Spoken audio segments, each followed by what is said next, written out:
নমস্কার বন্ধুরা, আজকের সবাই এসছে এখানে আমাদের কাছে বাঙালি যারা বাঙালিপনা খেতে চায়।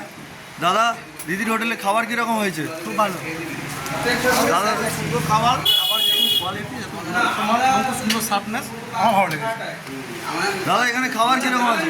আমরা চাপধাম করে এলাম, কোথাও এইরকম বাঙালি খাবার পাইনি। খুব সুন্দর খাবার হয়েছে। এরপরে যদি কোনোদিন আসি আপনার হোটেলেই উঠবো। পুরো খাবার কীরকম? আর আপনারা যদি আসেন দিদি হোটেলে খাবেন, ভালো খাবার, খাবারের কোনো তুলনা হয় না। সবাই এখানে আসবেন, এটা বাঙালি হোটেল, পুরোপুরি বাঙালি। এখানে খুব ভালো খাবার, সবাই খাবেন, এখানে খুব সুন্দর খাবার। খাবার কীরকম হয়েছে দাদা? খাবার নিঃসন্দেহে ভালো হয়েছে, আপনাদের ব্যবহারও ভালো লেগেছে। ঠিক আছে, আর কিছু নেই, ভালো মোটামুটি।